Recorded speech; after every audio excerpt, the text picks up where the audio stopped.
Hello, welcome to ഡൂബാസ് kitchen. എല്ലാവർക്കും സുഖമാണെന്ന് വിശ്വസിക്കുന്നു.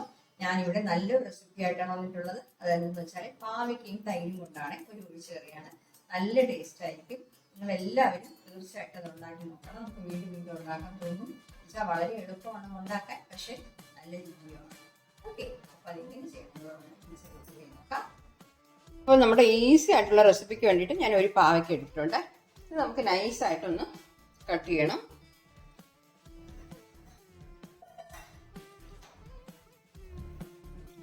കനം കുറച്ച് കട്ട് ചെയ്യാം കേട്ടോ.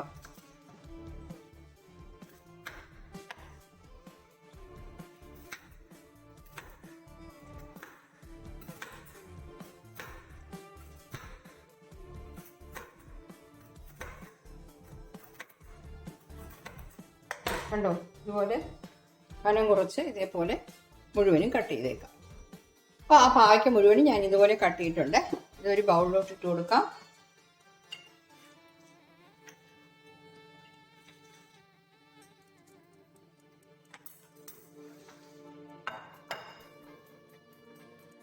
അപ്പം ഇതിൽ നമ്മളിനി കുറച്ച് മഞ്ഞൾപ്പൊടി ഇട്ട് കൊടുക്കാം. ഒരു 1/4 ടീസ്പൂൺ മഞ്ഞൾപ്പൊടി, പിന്നെ വന്നിട്ട് ഒരു 1/2 ടീസ്പൂൺ മുളക് പൊടി. 1/2 ടീസ്പൂൺ എന്നുള്ളത് 3/4 ടീസ്പൂൺ ആയാലും കുഴപ്പമൊന്നുമില്ല കേട്ടോ. പക്ഷെ നമ്മുടെ ഒരു പാവയ്ക്ക ഫുള്ളായിട്ട് എടുത്തിരിക്കുകയാണ്. ഇനി കുറച്ച് ഉപ്പ് പൊടി ചേർക്കണം.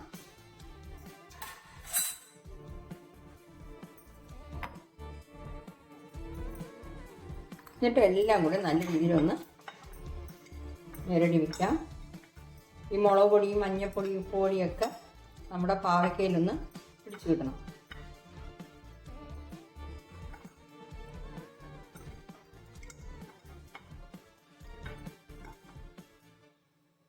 ഞാനിപ്പോൾ മുളക് പൊടി കുറച്ചാണ്, ഞാൻ കാശ്മീരി ചില്ലിയാണ് ചേർത്തത് കേട്ടോ.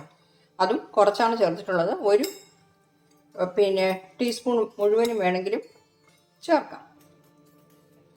അപ്പോൾ അടുത്തത് ഇതിന് നമുക്ക് കുറച്ച് തേങ്ങ അരച്ചെടുക്കണം. അതിനായിട്ടൊരു മിക്സിയുടെ ജാർ എടുത്തിട്ടുണ്ട്. ഒരു 1/2 കപ്പ് തേങ്ങ ഞാൻ ഇതിട്ട് കൊടുക്കുന്നു. ഇതിൽ വന്നിട്ട് നമുക്ക് ഒരു പച്ചമുളക് ഇട്ട് കൊടുക്കാം. ഒരു പച്ചമുളക് ഇട്ട് കൊടുക്കുന്നേ. അതിൻ്റെ കൂടെ നമുക്ക് ഒരു 2 ചെറിയ ഉള്ളി, ഒരു വെളുത്തുള്ളി അല്ലി, ഒരു 1/2 ടീസ്പൂൺ ജീരകം, ഇതും കൂടെ ഇട്ട് കൊടുക്കുന്നു. പിന്നെ വന്നിട്ട് ഇതിൽ ഞാനിപ്പോൾ ഒരു 1/4 കപ്പ് തൈര് ചേർക്കുന്നു. നമ്മൾ തൈര് വേണമെങ്കിൽ നോക്കിയിട്ട് പിന്നെ ചേർത്തോളാം. തൈരിൻ്റെ പുളിപ്പൊക്കെ അനുസരിച്ചിട്ട് വേണം ചേർക്കാനായിട്ട്. ഓക്കെ, അപ്പോൾ ഇതെല്ലാം കൂടെ ഒന്ന് ഫൈനായിട്ട് അരച്ചിട്ട് വരാം. അപ്പോൾ ഇതിൻ്റെ കൂടെ ശകലം ഉപ്പ് കൂടെ ഇട്ട് കൊടുക്കാം. നമ്മൾ പാവയ്ക്ക പുരട്ടാൻ നേരത്ത് ഉപ്പിട്ടിട്ടുണ്ട്. ഇതിൽ കുറച്ചിടുന്നു. മസാല നോക്കിയിട്ട് വേണമെങ്കിൽ ചേർത്താൽ മതി കേട്ടോ. ഇതിൽ ഞാനിപ്പോൾ 1/4 കപ്പിൻ്റെയും പകുതി തൈരും കൂടെ എടുത്തിട്ടുണ്ട്. അതും കൂടെ ഒഴിച്ചിട്ട് നല്ല രീതിയിൽ അരച്ചെടുക്കാം.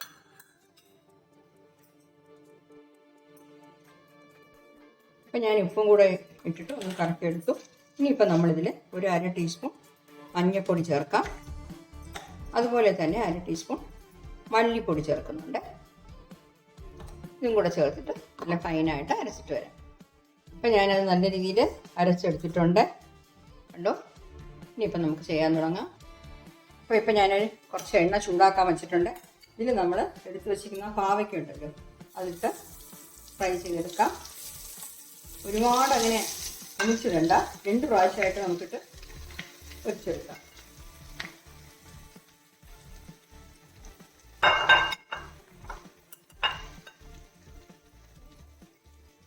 ഒഴിച്ചിട്ട് 2 ബബിൾസൊക്കെ ഏകദേശം അടങ്ങിയിട്ടുണ്ട്. മറച്ചിട്ട് കൊടുക്കാം.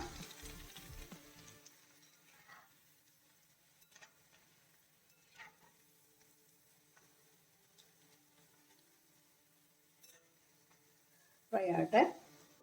നമ്മൾ 2-3 പ്രാവശ്യം മറിച്ച് തിരിച്ചുവിട്ട് ഫ്രൈ ചെയ്തെടുക്കാം കേട്ടോ. മീഡിയം ഫ്ലെയിമിൽ വെച്ചോണേ. എണ്ണ നല്ല ചൂടായതിനു ശേഷം മീഡിയം ഫ്ലെയിമിൽ വെച്ച് ഫ്രൈ ചെയ്താൽ മതി.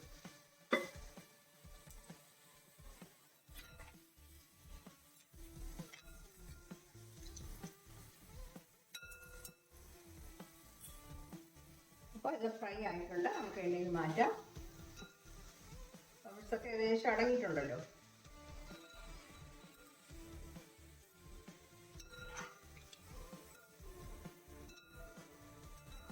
ഇപ്പം അടുത്ത ബാച്ചും കൂടെ ഞാൻ ഇട്ട് കൊടുത്തിട്ട് ഇതുപോലെ ഫ്രൈ ചെയ്തെടുത്തോളാം.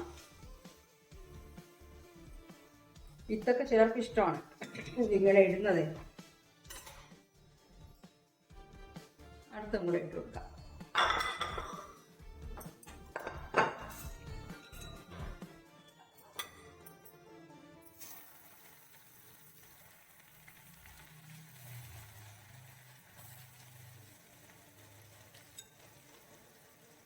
ഇതും കൂടെ ഫ്രൈ ആയിട്ടിട്ട്, അപ്പോൾ ഇതും നല്ല ഫ്രൈ ആയിട്ടുണ്ട്. എണ്ണയിൽ നിന്ന് മാറ്റാം. ഫ്ലെയിം ഓഫ് ചെയ്യുന്നേ.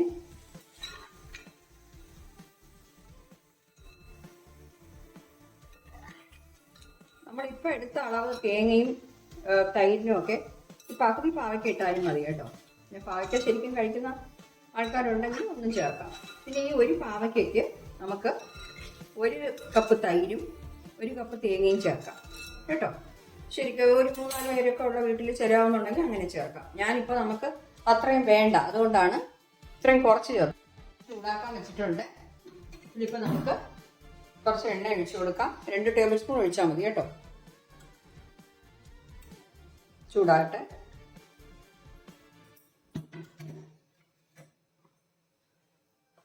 അവിടെ എണ്ണ ചൂടായിട്ടുണ്ട്. ഒരു 1/2 ടീസ്പൂൺ കടുക്, 1 പിഞ്ച് ഉലുവ, 1 3 ഉലുവ ഇട്ടാൽ മതി കേട്ടോ. ഉലുവ കൂടുതലിടണ്ട. ഇതിൻ്റെ കൂടെ നമുക്ക് 2 അല്ലി വെളുത്തുള്ളി അരിഞ്ഞത്, ഒരു 2 ചുവന്നുള്ളി, ചെറിയ കഷ്ണം ഇഞ്ചി, 1 പച്ചമുളക് ഇത്ര ഇട്ടിട്ടുണ്ട്. കുറച്ച് കറിവേപ്പില ഇട്ട് കൊടുക്കാം.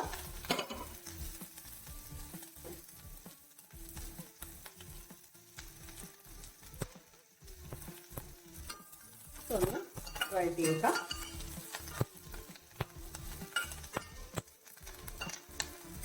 എല്ലാം ചുവന്ന് കിട്ടണം. ഇനിയിപ്പോൾ ഇതിന് നമുക്ക് ഒരു വറ്റൽമുളക് കൂടെ ചേർക്കുന്നേ. ഞാൻ ഫ്ലെയിം കുറച്ച് വെച്ചിരിക്കുകയാണ് കേട്ടോ. ഈ സമയത്ത് ഫ്ലെയിം കൂടുതൽ വെക്കണ്ട. വളരെ പെട്ടെന്ന് തയ്യാറാക്കാൻ പറ്റിയ ഒരു കറിയാണ്. നമ്മൾ പാവയ്ക്ക വറക്കണം, കട്ട് ചെയ്യണം, വറക്കണം, അത്രയും ജോലിയുള്ളൂ. ഒരു 10 മിനിറ്റ് മതി. നമ്മൾ പുറത്തൊക്കെ പോയിട്ട് വരുമ്പോൾ നമുക്ക് പെട്ടെന്ന് തയ്യാറാക്കാൻ പറ്റിയ ഒരു ടേസ്റ്റി ആയിട്ടും വെറൈറ്റി ആയിട്ടുള്ള ഒരു മോര് കറിയാണ്. അപ്പോൾ പാവയ്ക്ക കഴിക്കാൻ ഇഷ്ടമില്ലാത്തവർ പോലും ഇങ്ങനെയൊക്കെ ഉണ്ടാക്കി കൊടുക്കുമ്പോൾ കഴിച്ചോളൂ.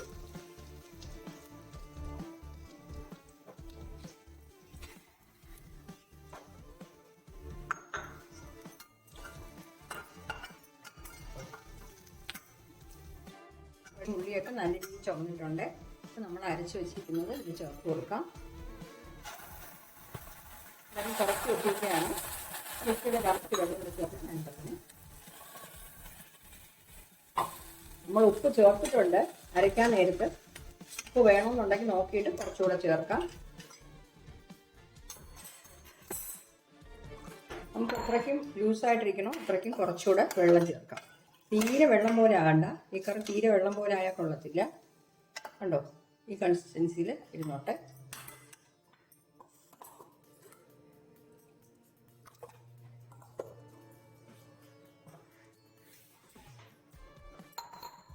നമുക്ക് ഉപ്പൊന്ന് കറക്റ്റാണോ. ഇതിപ്പോൾ നമ്മളിങ്ങനെ ഇളക്കി കൊടുത്തൊന്ന് ചൂടാക്കിയാൽ മതി കേട്ടോ. തിളപ്പിക്കണ്ട.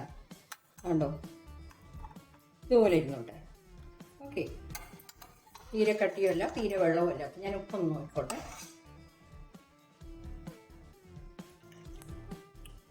ശകലം ഉപ്പൂടെ വേണം. എൻ്റെ തൈര് തീരെ പുളിപ്പില്ലാത്ത തൈരാണ് കേട്ടോ. അതുപോലത്തെ തൈര് എടുക്കുകയാണെങ്കിൽ നല്ല ടേസ്റ്റ് ആയിരിക്കും. ശകലം ഉപ്പും കൂടെ ഇട്ട് ഇത് ഇളക്കി കൊടുത്തിട്ട് അങ്ങനെ ഒന്ന് ചൂടാക്കാം. ഇത്രയേ ഉള്ളൂ ജോലി, പെട്ടെന്നായി. ഈ ഒരു മോര് കറി മാത്രം മതി നമുക്ക് കഴിക്കാൻ. ഉപ്പ് കറക്റ്റായി. ഇനി നമ്മൾ വറുത്ത് വെച്ചിരുന്ന പാവയ്ക്ക ഉണ്ടല്ലോ, അതിട്ട് കൊടുക്കുകയാണേ. ഞാൻ ഫ്ലെയിം ഓഫ് ചെയ്യുന്നേ. കണ്ടോ, നമ്മുടെ ടേസ്റ്റി ആയിട്ടുള്ള പാവയ്ക്ക മോര് കറി സൂപ്പറായിട്ട് കിട്ടിയിട്ടുണ്ട്. എല്ലാവരും ഇതൊന്ന് ട്രൈ ചെയ്ത് നോക്കണം കേട്ടോ.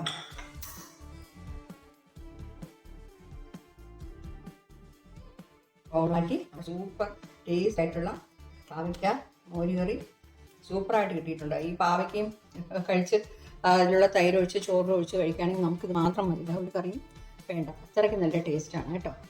ട്രൈ ചെയ്ത് നോക്കിയിട്ട് നിങ്ങളുടെ ഫീഡ്ബാക്ക് ഒന്ന് അറിയിക്കണേ. Thank you.